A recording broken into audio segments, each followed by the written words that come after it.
Buchanan says no. Congressman Luis Gutierrez says yes. They're both with us today. Good morning and welcome. Morning, Good morning. Let me frame the issue for you and our viewers. This is an outline of the bill, the provisions of the Senate bill. Here they are. Illegal immigration.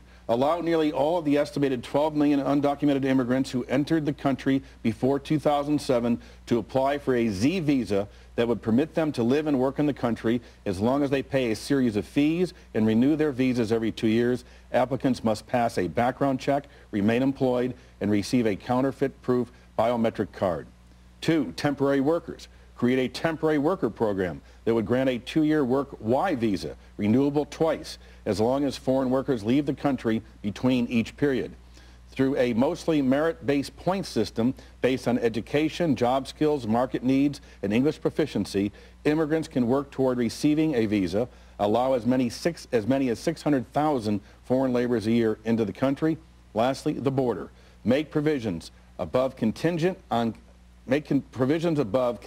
increased border security by raising the number of Border Patrol agents from 13,000 to 18,000, building new vehicle barriers, fencing, ground-based radar, and camera towers.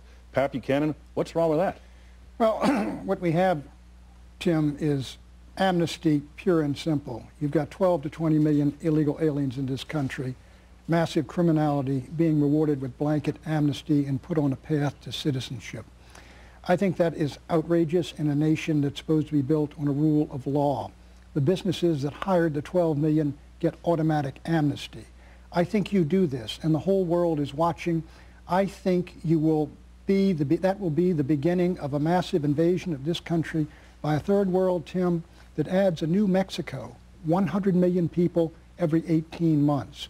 Something like by 3 to 1, the number of illegals from nations not Mexico, outside of Mexico, the number coming into the country has tripled since 2003. The whole world is watching. If we give this amnesty, I truly believe it is the beginning of the end of the United States as we know it.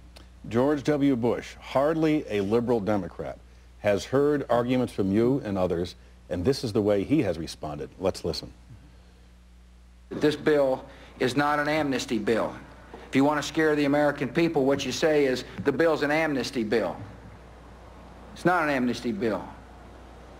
That's empty political rhetoric, trying to frighten our fellow citizens. You're scaring people and you're frightening people.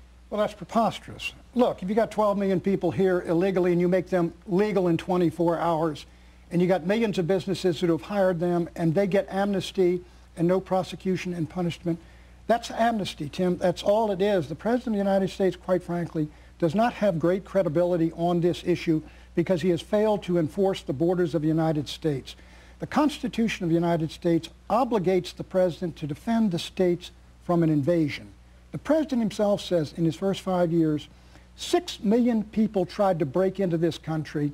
1 in 12, 500,000 had criminal records. 500,000 criminals trying to break into our country, Tim, is equal to the entire army of the United States of America, which is 500,000 people. This is not immigration, Tim. This is not Ellis Island. This is an invasion of this country. I don't think the President realized the magnitude of it, and the fact that he agrees with Teddy Kennedy and Nancy Pelosi and Harry Reid tells me this is not a conservative bill. Congressman,